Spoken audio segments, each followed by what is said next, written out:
아멘. 아멘. 자, 광고하겠습니다. 성경 109절 암송 도전하는 것 우리 성도님들이 다 해야 됩니다. 다 꼭 참석하셔서 외울 수 있도록 하시면 좋겠습니다. 이번 주에는 고린도전서 13장 다 외우셨죠? 오늘 지금 선교 보고 때문에 오늘은 외우는 걸 그냥 넘어가지만 꼭 외우셔야 됩니다. 그리고 오는 주간에는 신명기 6장 4절부터 9절까지입니다. 오는 주간에는 이렇게 그 노란 우리 종이를 보시고 꼭 그렇게 하시면 좋겠습니다. 자, 그리고 떡 주문하신 분들만 오후에 안 찾아가신 분들 찾아가시면 좋겠습니다. 그리고 살 거 있나요? 우리 권사님 어디 갔어요? 10개쯤 있다고 하니까요. 예, 거기 그거는 여기 아니고 거기 가게에서 가져왔는 건데요. 모자래 가지고 가져왔는데 그 필요한 분들은 그렇게 사가시면 되겠습니다. 그리고 설 명절이 지금 이제 내일부터 연휴가 목요일까지 진행되는데요. 내일은 새벽기도가 있습니다. 내일은 새벽기도가 있고 그 다음에 화요일부터 목요일까지는 교회에서 모임은 없습니다. 교회에서 모임은 모이지 않고 그 대신에 화요일날 목요일날 새벽은 한 5시에서 5시 반 사이에 유튜브에 새벽기도 영상이 올라가고요. 그 밴드에도 그 당시에 올라갈 거고, 그리고 설날 수요일날 예배는 제가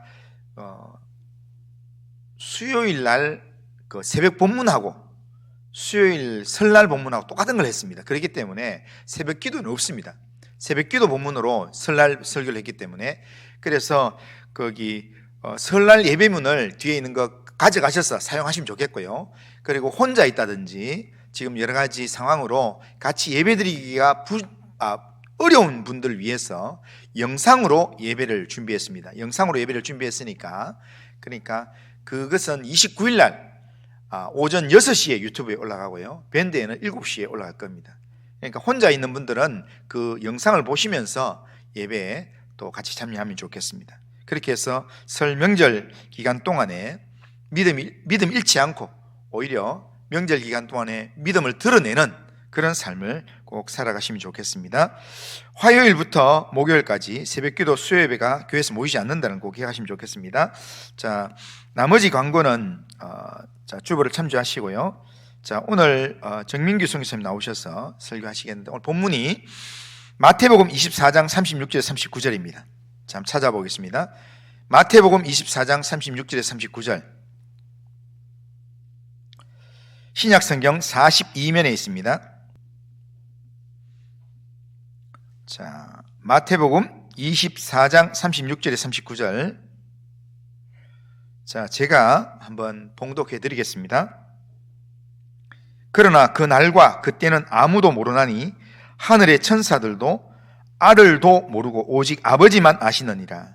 노아의 때와 같이 인자의 임함도 그러하리라. 홍수 전에 노아가 방주에 들어가던 날까지 사람들이 먹고 마시고 장가들고 시집가고 있으면서 홍수가 나서 그들을 다 멸하기까지 깨닫지 못하였으니 인자의 임함도 이와 같으리라. 아멘. 오늘 설교 보고하시고 또 설교하실 정민규 선교사님은 우리 정오공 권사님하고 이렇게 가까운 친척 관계이시고요. 저희 교회에서는 2년 전부터 이렇게 후원을 하면서 같이 기도하고 있는데요. 브라질에서 선교를 하고 있습니다. 저는 우리 정옥원 선교사님 통해서 한 7, 8년 전부터 이렇게 선교 편지를 한 번씩 봤습니다. 보면서 브라질에서 이렇게 사역을 시작했구나, 이걸 제가 봤었는데, 그런데 재작년에 우리 권사님 통해서 다시 우리 교회 연결해서, 그래서 우리 교회에서 후원하기로 했습니다.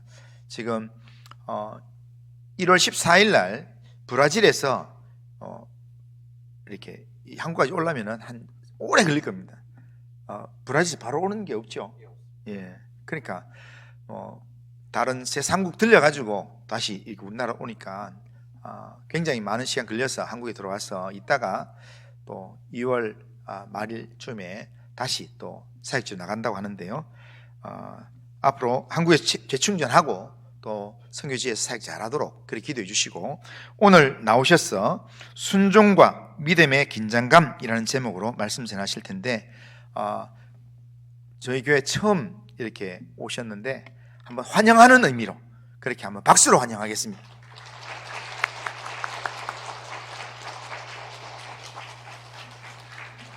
할렐루야.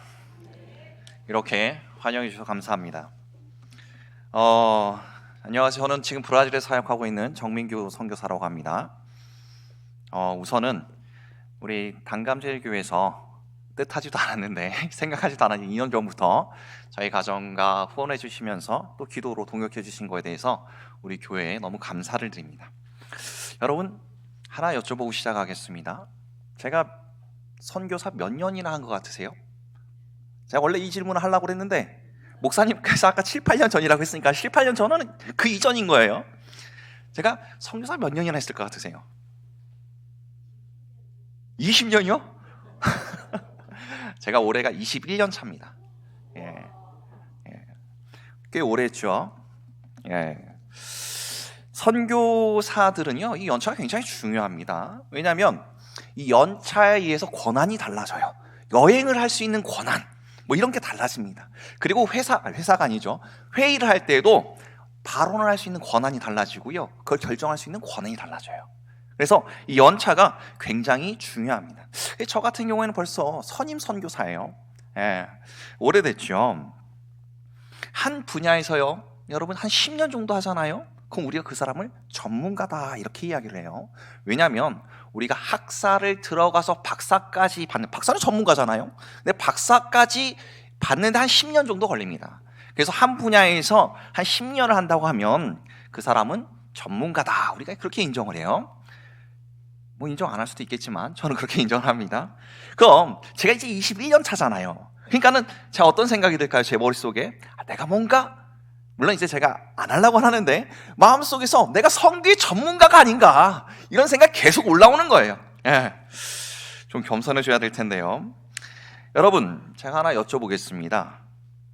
선교는 누가 이룬다고 생각을 하십니까? 예, 하나님께서 이루시죠.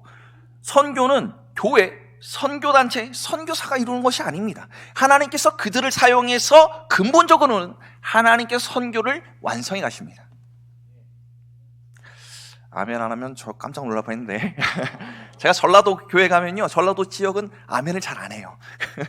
그래가지고 만일 우리가 하나님께서 선교를 근본적으로 완성해 가신다는 걸 믿는다라고 하면요, 그럼 선교사는 자신이 가진 생각이 있을 거 아니에요. 선교에 대한 생각이. 하지만 하나님에게 먼저 순종해야 됩니다. 왜냐하면 하나님께서 이루어 가시는 거니까요. 그런데요, 이 순종한다는 자세는요, 선교사만 가지고 있어야 될 자세는 아니에요. 우리가 하나님을 믿는다면 우리는 다 하나님께 순종하는 자세를 모든 성도들이 가지고 있어야 됩니다. 그런데요, 여기서 문제가 일어나요. 여러분, 순종하는 게 여지껏 쉽던가요? 어렵던가요? 예, 이구동성으로 어렵죠. 저도 어려워요. 예, 저도 어려워요.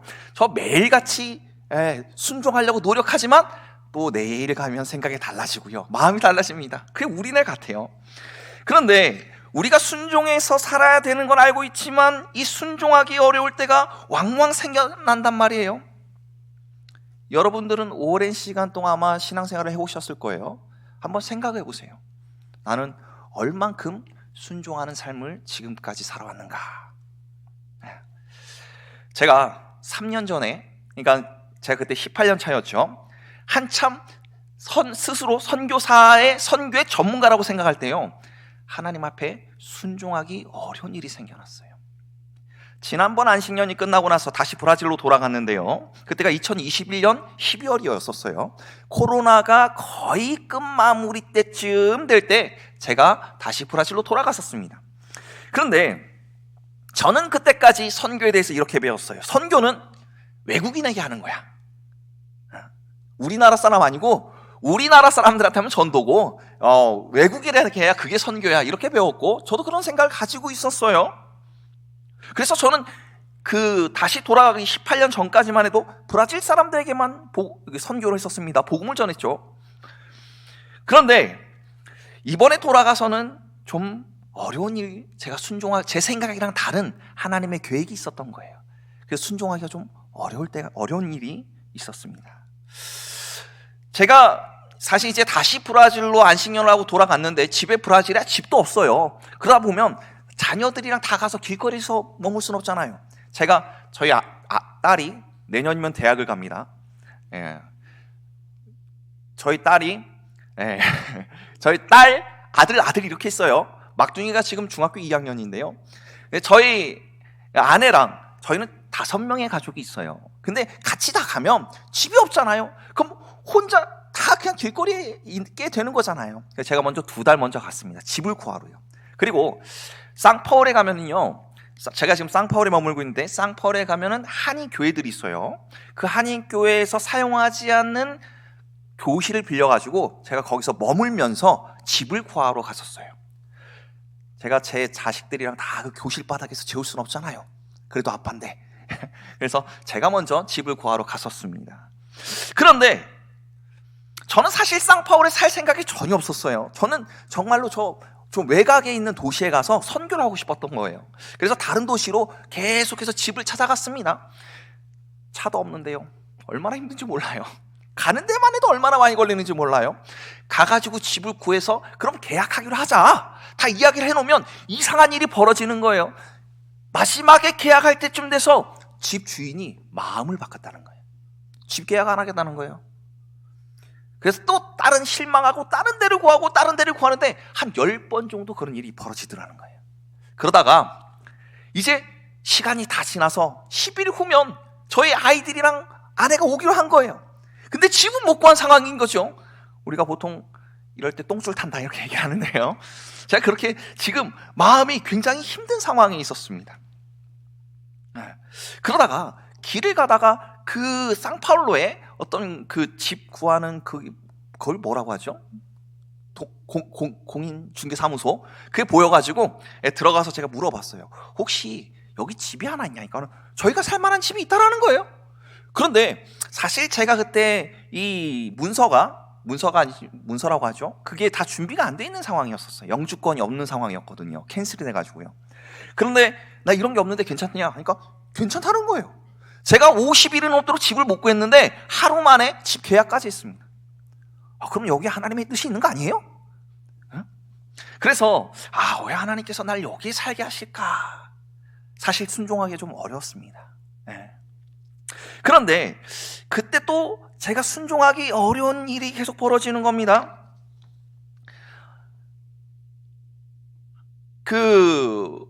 거기에 한인 뭐라고 할까요? 상파울에는 원래 한인이 5만 명이 살았었어요. 꽤 많이 살았었죠. 그런데 이번에 팬데믹이 끝나고 나서 이 한인의 80%가 다시 한국으로 돌아왔습니다. 그럼 그 5만이 살던 그곳에 한인교회가요 50개가 있었어요. 근데 다 없어지고 30개가 남았던 거예요.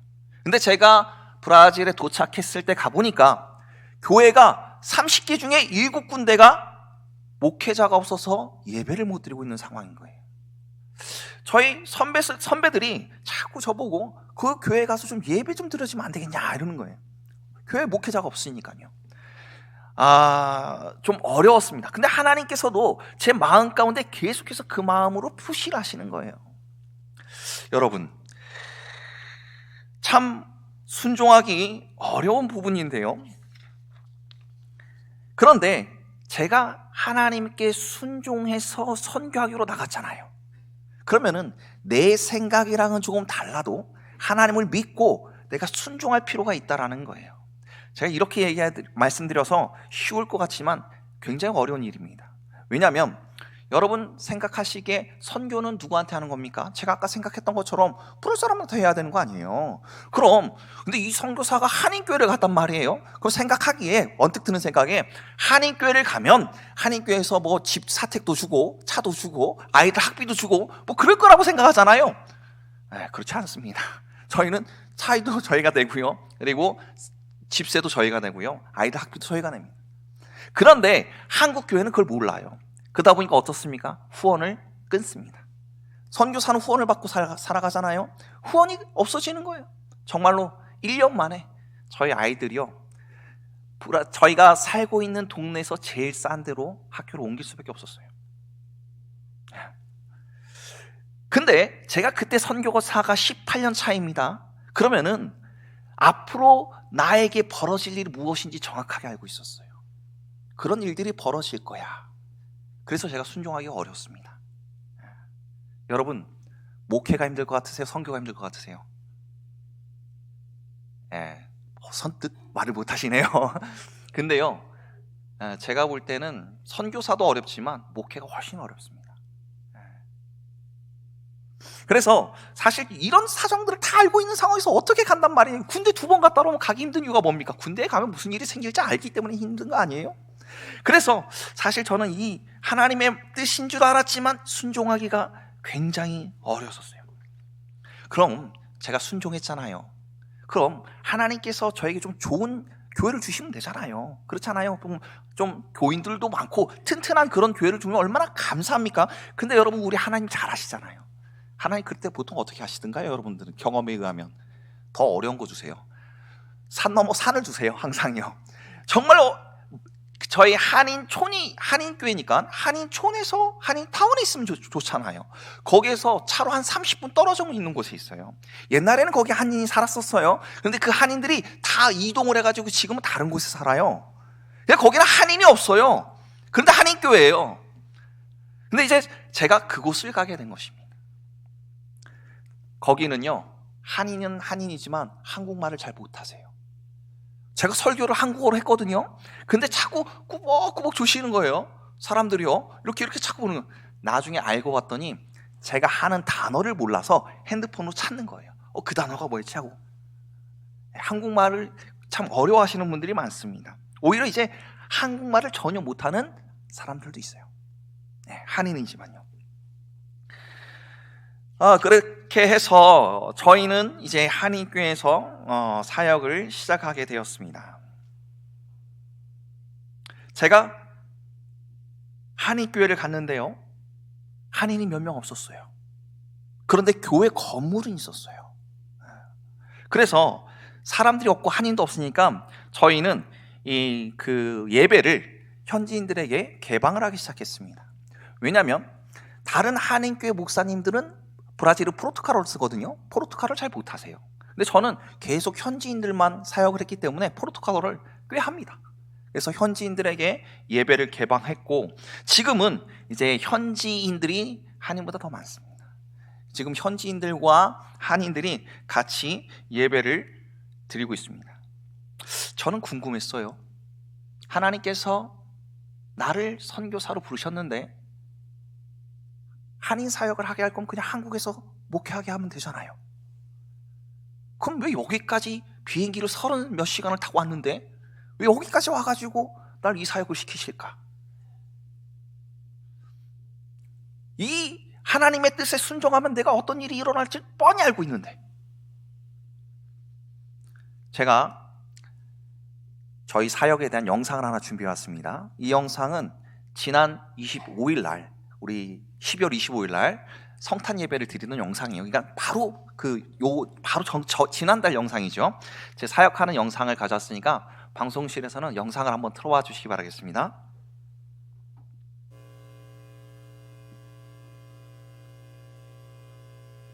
조금 네, 저희 교회에 이 자매 같은 경우는 말을 잘하는 너무 현지인이죠. 이 형제도 말을 잘하는 이제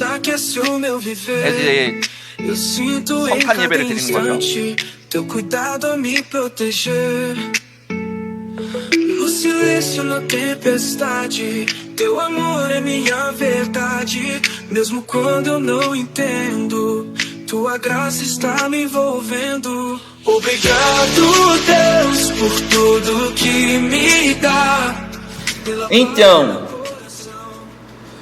pela experiência, a gente conhece Deus pela experiência. Olha, dentro da igreja também alguma pessoa conhece Deus. Deus. Mas alguma pessoa, ele sabe mais sobre Deus pela experiência.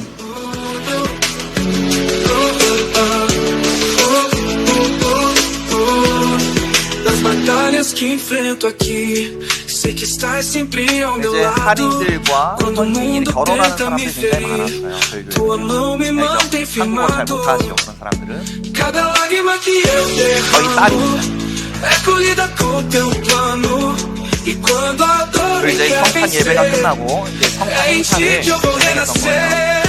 Obrigado, Deus, por tudo que me dá, pela paz no meu coração, pelo amor que nunca se vai. 아마추라고 원래 인기였 Obrigado, Deus, por me ensinar a caminhar, mesmo em meio à escuridão, teu amor é meu guiar. Mesmo quando eu fraquejo, tua força me levanta, tua luz é meu farol, 한인 집사님 minha alma, tua calma. Obrigado, Deus, tudo que me dá, pela paz no meu coração, pelo amor que nunca se vai. 저희 딸이 밴드를 하나 만들어가지고 Me ensinar a caminhar, 멤버들에게 보여봐라.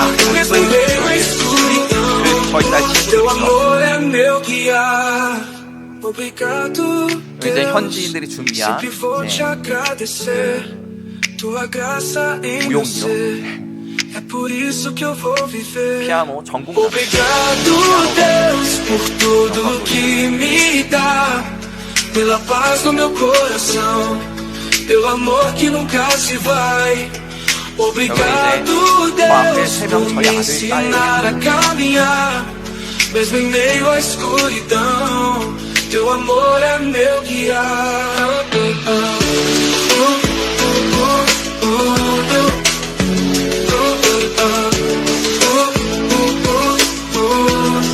Das batalhas que 요 enfrento 분들이 aqui, 저희 교회 한인 sei que estás sempre ao meu 저는 lado. 이분들이 제 동역자라고 Quando o 생각해요. mundo tenta me 이분들은 ferir, 프로토콜을 굉장히 tua 잘하고요. mão me mantém firmado. 그래서 이미 준비가 되어 있는 Cada lágrima que eu 이분들과 derramo 성경 공부 제자형을 é colhida 통해서 com 같이 teu 도움을 plano. E 우리 quando a 교회를 통해서 dor me quer 물론 한인 vencer, 기록 하는 교회로 시작했지만 é em ti 저희 que eu 교회를 vou 통해서 renascer. 사실 이 지역의 Obrigado, 전국전 Deus, por 사람들이 tudo 구원의 que 확신이 없었는데 me 구원의 dá, 확신을 가지기 시작했어요. pela paz no 세례를 meu 받는 사람들이 나오기 coração, 시작했어요. pelo 사역을 하는 amor que 사람들이 nunca se 나오기 시작했어요. vai. Obrigado, Deus, por me ensinar a caminhar, mesmo em meio à escuridão, teu amor é meu guiar. Mesmo quando eu fraquejo, tua força me levanta. 이거는 이제 제자 양육을 하는 사진이에요. 제가 이제 현지인들과 이렇게 제자 양육을 같이 진행을 하고 Tudo que me dá, pela paz no meu 제자 양육하는 팀인데요. pelo amor que nunca se vai. 여기는 성경 공부를 하는 팀이에요. 성경 공부도 이렇게 토요일마다 진행을 하고 있습니다. 그리고 이렇게 물건들, 이게 먹는 건데요. 음식들인데요. 가난한 사람들, 주변에 있는 가난한 사람들에게 나눠주고 저희도 가서 나눠주고 사진 한번 찍고 지금 현지인들끼리 소그룹 모임을 진행을 하고 있습니다. 화요일마다요. 이제 구제 사역도 저희들이 하고 있는 상황이 있고요. 그다음에 이렇게 사역을 하고 있습니다. 영상은 여기까지네요. 여러분 어떻게 보셨습니까? 저는 선교는요 하나님이 이끌어 가신다고 생각합니다. 그렇게 믿습니다. 저희 교회를 통해서 복음이 전파되어져 가고 또 우리 한인들을 통해서요 복음이 전파되어져 가고 있습니다. 구원의 확신이 없었던 사람이 구원의 확신을 가지기 시작했습니다. 하루는 현지인 중에 한 명이 오랜 시간 교회를 다녔어요. 근데 저보고 와서 그래요. 파스톨, 목사를 파스톨이라고 하거든요. 파스톨, 나 이제 구원의 확신이 있다는 거예요. 믿지 않는 사람이 교회에 나와서 세례를 받기로 했습니다.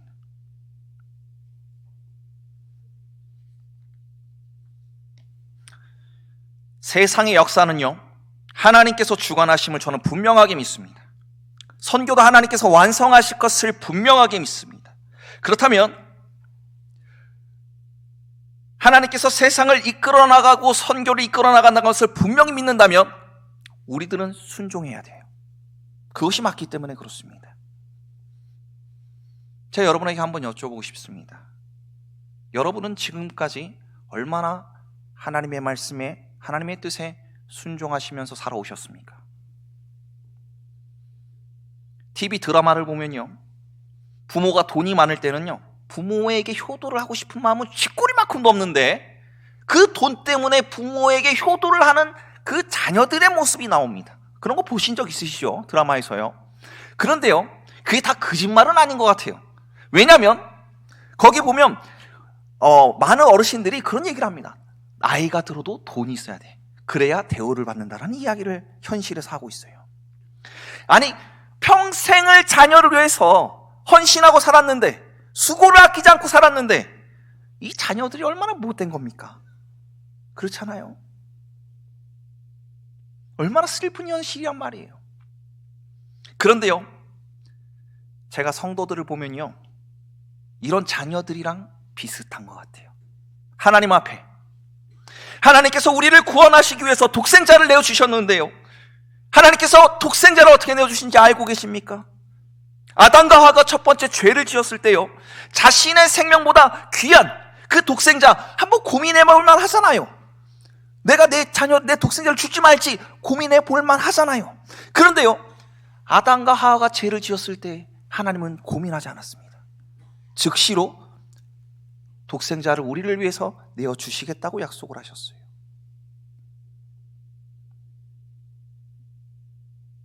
조금의 망설임도 없이요. 그게 창세기 3장의 내용입니다. 그런데 우리 인간이 그런 하나님에게 어떤 행동을 하고 있습니까? 죽으면 없어져 버릴, 여러분, 이 세상에 100년 못 삽니다. 100년도 살지 못할 이 세상의 삶의 윤택을 위해서 하나님, 내게 물질을 좀 주세요. 하나님, 내게 좀 권력 좀 주세요. 하나님, 내가 좀 출세할 수 있도록 좀 해주세요. 우리 그렇게 구하고 있잖아요. 너무나도 많은 성도들이 하나님의 뜻에 순종하기보다는 하나님을 자신의 목적을 이루는 데 이용하고 있단 말이에요.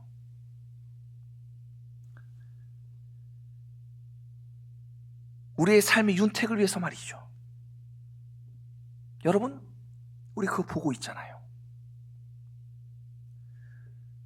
우리의 행동이 시작되는 곳은 마음입니다.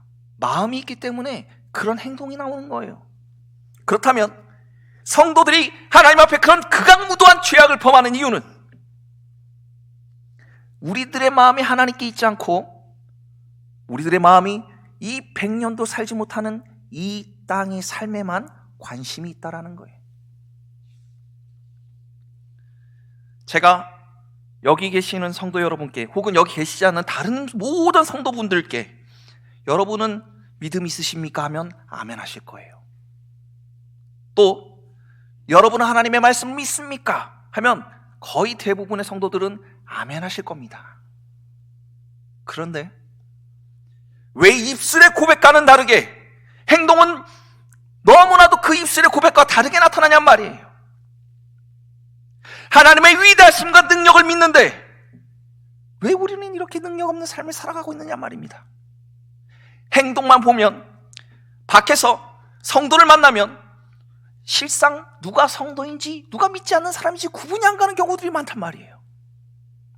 성도란 하나님의 자녀로 세상에 구별된 사람이란 뜻입니다. 그런데 세상에서 만나면, 밖에서 만나면, 교회 밖에서 만나면 누가 성도인지 누가 세상 사람인지 구분이 안 간단 말이에요.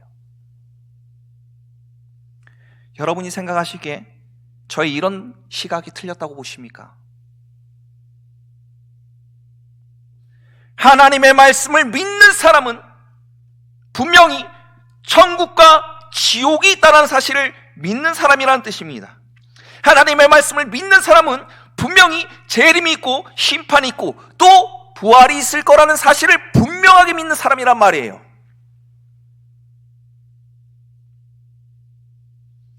그런데 왜 우리는 그것을 믿는다고 고백하면서도 비그리스도인들과 구분이 가지 않는 삶을 살아가고 있느냐 말입니다.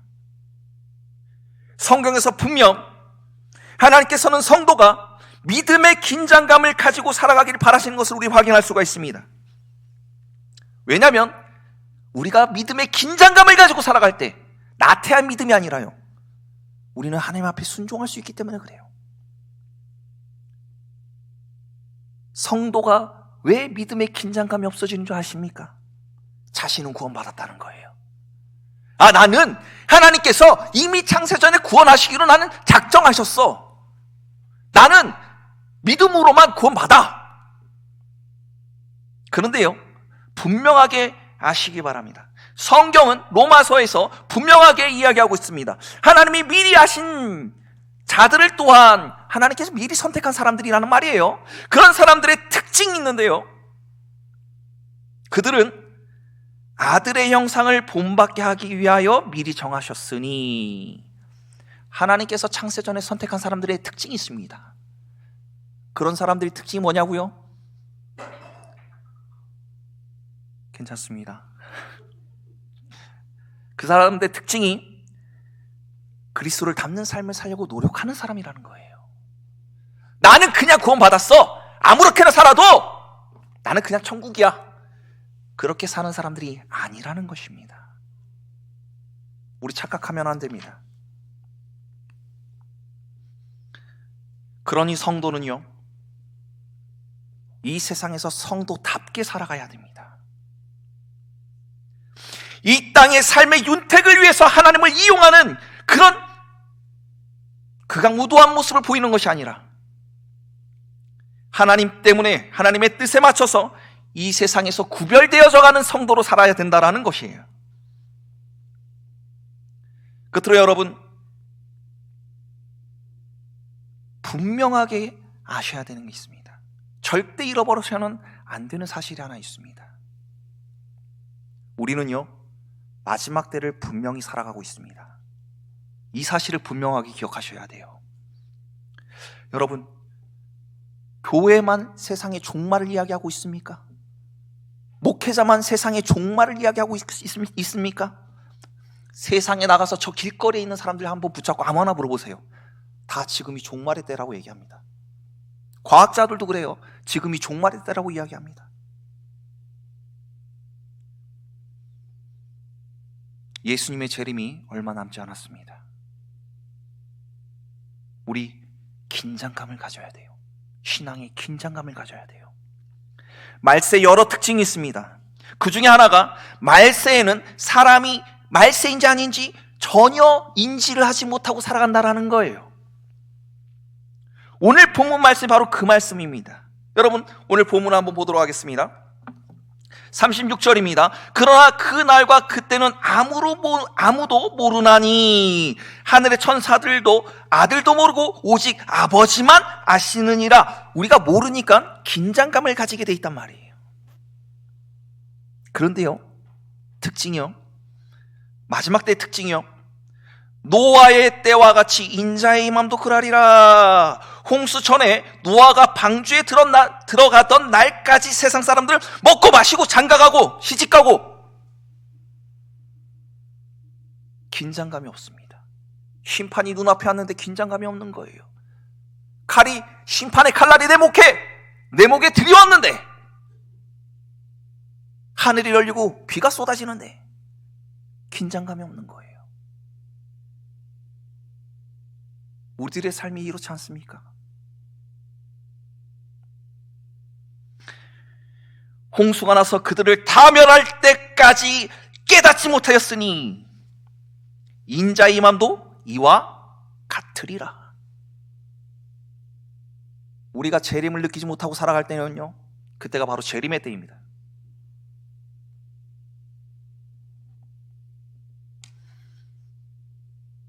저는 지금 현대의 그리스도인들이 세상 사람들과 아무런 구분 없이 구분할 수 없는 그런 성도로 살아가는 그 이유가요, 말세에 대한 긴장감이 없는 신앙 때문이라고 생각합니다. 예수님께서 곧 오신다는 것을 믿는 사람은요, 지옥이 있고 천국이 있고 재림이 있고 심판이 있는 것을 믿는 사람은요, 긴장감을 가질 수밖에 없어요. 또 이런 사람들은 세상에서 믿지 않는 사람들과 구별되어 살아갈 수밖에 없다는 것입니다. 초대교회가 그랬어요. 여러분, 저 광화문에 한번 보세요. 저 용산에 한번 보세요. 이 추운 날씨에 사람들이 거기에서 시위를 하고 있단 말이에요. 왜요? 나라가 어떻게 될 수도 있다는 생각, 그 긴장감 때문에 그래요. 우리가 말세를 살고 있음에도 불구하고 그런데 성도들은 긴장감이 없습니다. 신앙에 긴장감이 없단 말이에요.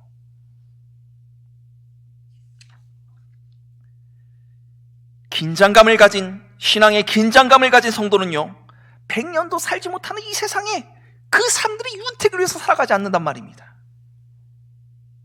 우리 주님께서 성부께 순종하신 것 같이 하나님께 순종하는 삶을 살아간다는 말이에요. 이런 사람들, 신앙의 긴장감을 가지고 있는 사람들은요, 어떻게 복음을 내 자식들에게 안전한단 말입니까? 내 가족들에게, 내 친척들에게 어떻게 복음을 전하지 않을 수 있냔 말이에요. 이상하죠. 여러분 기억하실 것입니다. 거지 나사로와 부자 이야기 기억하시잖아요. 죽어서 이 부자가 고난 중에 눈을 떴다라고 이야기를 합니다. 그런데 이 부자가 지금 누구를 보고 있어요? 하늘나라를 보고 있어요. 거지 나사로와 그리고 아브라함을 보고 있었습니다. 그리고 아브라함도 나사로도 누굴 보고 있었습니까? 그 부자를 보고 있었어요. 나랑 상관없으면 됩니다. 그런데 저 고통 중에서 눈을 뜬 사람이 오늘 우리가 복음을 전하지 않는다면 내 자녀가 될 수도 있다는 소리예요. 내 부모가 될 수도 있다는 소리예요. 내 형제가 될 수도 있다는 소리예요.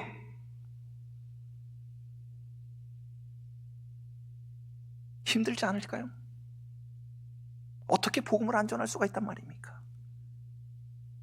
어떻게 교회 가지 말라고 하면서 공부해? 어떻게 그런단 말이에요?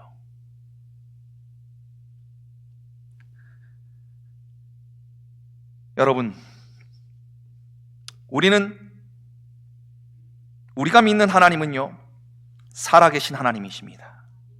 능력이 있으시고 정말 모든 능력을 가지신, 단지 말씀으로 세상을 창조했단 말이에요. 저 우주를 창조했단 말이에요. 그런 하나님이세요. 그러니 우리 걱정하지 말고 하나님께 순종하면 됩니다. 우리가 순종하지 않는 건 내 욕심 때문이에요. 제가 선교사라고 전문가라고 생각하니까 순종하지 못하더란 말입니다. 그런데 선교의 전문가는 하나님이세요. 하나님이 완성하는 거니까요. 제가 이번 경험을 통해서 분명하게 확인한 사실 하나는요, 우리가 순종하면 하나님께서는 그 일을 분명히 이루신다라는 것입니다. 제가 그 순종의 대가로요, 저희 자녀들이 저희 동네에서 제일 싼 학교에 가게 됐어요. 근데 그게 뭐가 됐습니까?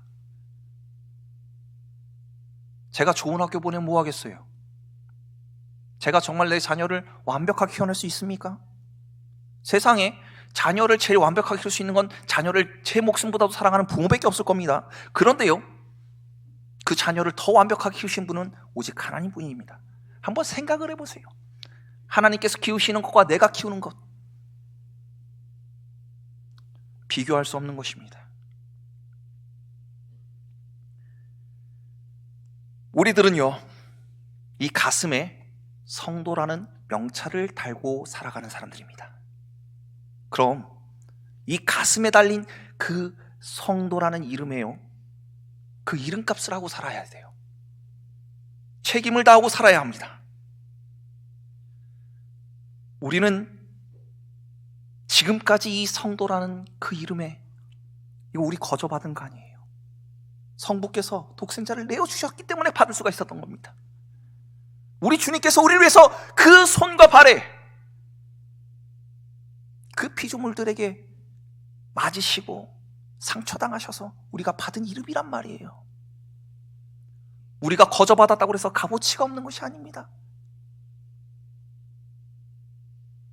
우리는 그 받은 성도라는 이름에 얼마나 지금까지 걸맞는 삶을 살아오셨습니까? 우리 함께 매 순간순간 이 성도라는 이름에 걸맞는 삶을 살며 하나님께 순종하는, 그래서 세상에서 딱 봐도 저 사람은 성도야 라는 사람이, 나는 성도로서 살아가기를 다시 한번 마음에 다짐하는 저와 여러분이 되시기를 주님의 이름으로 축원드리겠습니다. 잠시 기도하겠습니다. 사랑과 은혜가 충만하신 아버지, 우리들은 연약합니다. 우리가 얼마나 이 성도라는 하나님께서 주신 그 이름에 걸맞게 살아갔습니까? 아버지, 연약함을 용서하여 주시옵소서. 그러나 또 하나님, 구하 없는 것은 이 세상의 삶이 호락호락하지 않습니다. 여기 앉아 계시는 모든 성도들의 삶 가운데 주님 역사하시사 하나님이시여 모든 고난에서 지켜주시옵소서, 모든 악에서 지켜주시옵소서. 예수님의 이름으로 기도드렸습니다. 아멘.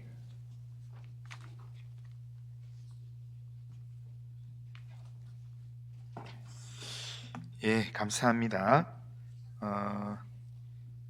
성교사님 사역이 앞으로 또 브라질 상파울루에서 또 한인교회이면서 거기에 또 현지인들 많이 있는 그 사역을 감당할 때 또 하나님의 교회를 세워가고 또 하나님의 마음을 시원케 하는 그런 사역 감당할 수 있도록 우리 성교사님 위해서 계속 기도해 주시면 좋겠습니다.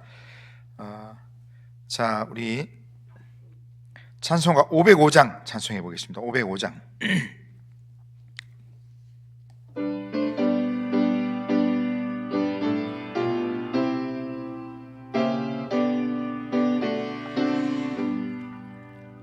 온 세상 위하여 나 복음 전하리, 만 백성 모두 나와서 주 말씀 들어라.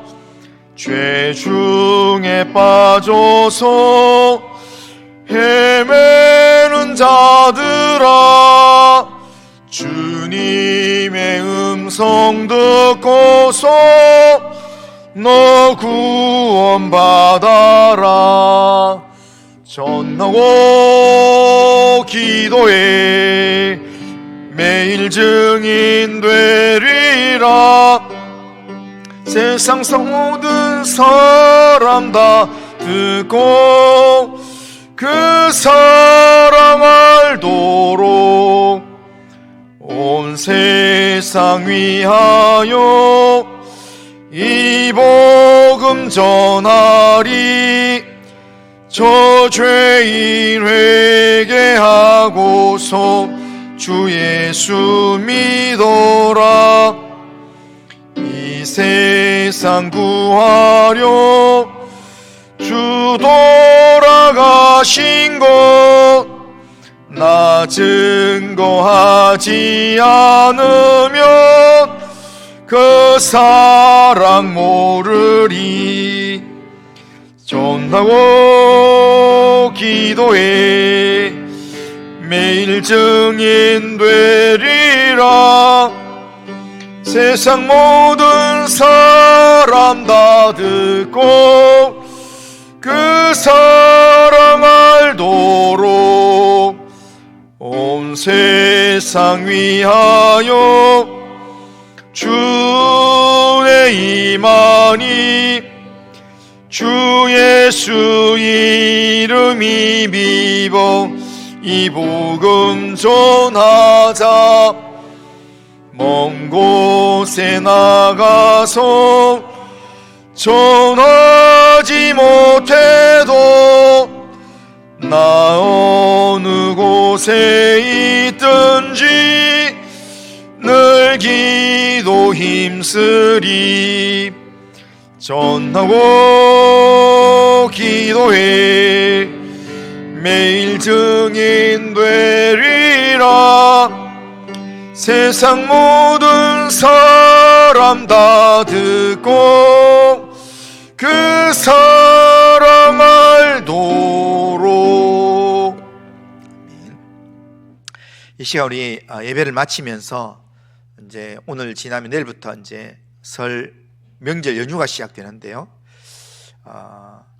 우리의 삶이 그냥 되는 대로 살아가는 삶이 아니라 정말 다시 오실 주님을 기다리면서 신앙의 긴장감이 있는 삶, 하나님께서 주권적으로 일하실 줄 믿기 때문에 순종하는 삶, 믿음의 긴장감이 있는 삶을 이 명절 기간 동안에 살 수 있도록, 또한 우리의 남은 생애를 살 수 있도록, 그래서 우리의 믿지 않는 가족들에게 또 이웃들에게 복음을 전하는 삶을 살도록 위해서 같이 한번 기도하고, 그리고 브라질에서 또 복음사역 감당하는 정민규 선교사님 위해서 그 맡은 교회, 한인 동역자들, 그리고 브라질 상파울로에 있는 또 현지인들, 그들에게 복음을 전하고 하나님 나라를 확장하는 일에 쓰임 받을 때 하나님께서 일꾼들을 붙여주시고 복음의 열매가 맺혀지도록 주님 인도해 주시옵소서. 위해서 같이 한번 기도하고, 선교사님의 가정을 위해서 기도하고, 또 우리 교회가 파송하고 또 우리 교회가 협력하는 여러 선교사님들, 지금 해외에 흩어져서 주의 복음 전가하는 선교사님들 사역에 영적인 열매가 맺혀지도록, 하나님 나라 위해서 정말 귀하게 쓰임 받는 선교사님들 되도록, 선교사님들 위해서 우리 한 목소리 같이 한번 기도하겠습니다. 같이 한번 기도하겠습니다. 거룩하신 하나님 아버지 감사합니다. 하나님 정민규 선교사님, 하나님 브라질에서 또 이렇게 주연 사역 감당하게 하시고 또 우리 교회에 와서 하나님 말씀을 나누게 하신 하나님 아버지 감사합니다. 하나님의 인도하심에 순종해서 하나님 상파울로에서 하나님 아버지 하는 목회를 하면서 하나님 하는 교회를 통해서 현지인들 복음 전하며 현지인들을 믿음으로 세우며 하나님 구원의 확신을 주며 하나님과 하나님의 사람을 세워가는 귀한 사역에 하나님께서 은혜를 베풀으시고 주님 인도해 주시옵긴 합니다. 하나님 아버지 정말 주의 나라 위해서 아버지 믿음으로 사역 감당할 때마다 하나님이 주인 되셔서 하나님이 세우시는 교회, 하나님이 아버지 구원하는 영혼의 구원의 역사가 일어나도록 주님 인도해 주시옵긴 합니다. 하나님 아버지 선교사님의 가정 아버지 자녀들 하나님 들어주시고 하나님 아버지 온 가족이 주의 나라 위해서 귀하게 헌신하며 하나님 나라 위해서 귀하게 쓰임받는 하나님 귀한 가정 되도록 주님 인도해 주시옵긴 합니다. 하나님 아버지 세계에 흩어져서 주의 복음 전하는 선교사님들, 우리 교회가 파송하며 협력하는 선교사님들 붙들어주시고 주님 인도하셔서 그 있는 삶의 자리에서 아버지 주의 복음을 증거하며 아버지 하나님 나라 위해서 귀하게 헌신하는 아버지 선교사님들 사역되도록 주님 인도해 주시옵긴 합니다. 복음의 열매 맺으며 하나님 마지막 때 하나님의 영광을 위한 거룩한 헌신을 하며 하나님 나라 위한 일꾼 되도록 주님 인도해 주시옵긴 합니다. 건강을 지켜주시며 하나님 앞날을 지켜주시며 하나님 아버지여 정말 여러가지 위협으로부터 지켜주시고 인도해 주시옵기를 원합니다. 하나님 아버지 오늘 성교사님 통해서 말씀을 들었습니다. 하나님 아버지 우리의 주어진 삶의 자리에서 하나님 나라를 기다리며 하나님을 의지하며 하나님 아버지 신앙의 긴장감 있는 삶으로 순종하는 삶을 살 수 있도록 주님 인도해 주시옵긴 합니다. 설명절 보내는 성도들의 가정마다 주님 함께 하시며 하나님 은혜로 붙들어주시고 주님 인도하여 주시옵길 원합니다. 거룩하신 하나님께서 함께 하시고 주님 인도하여 주시옵길 원합니다. 거룩하신 하나님 아버지, 오늘 정민규 선교사님 통해서 또 순종과 믿음의 긴장감이라는 제목으로 말씀을 듣게 하신 하나님 아버지 감사합니다.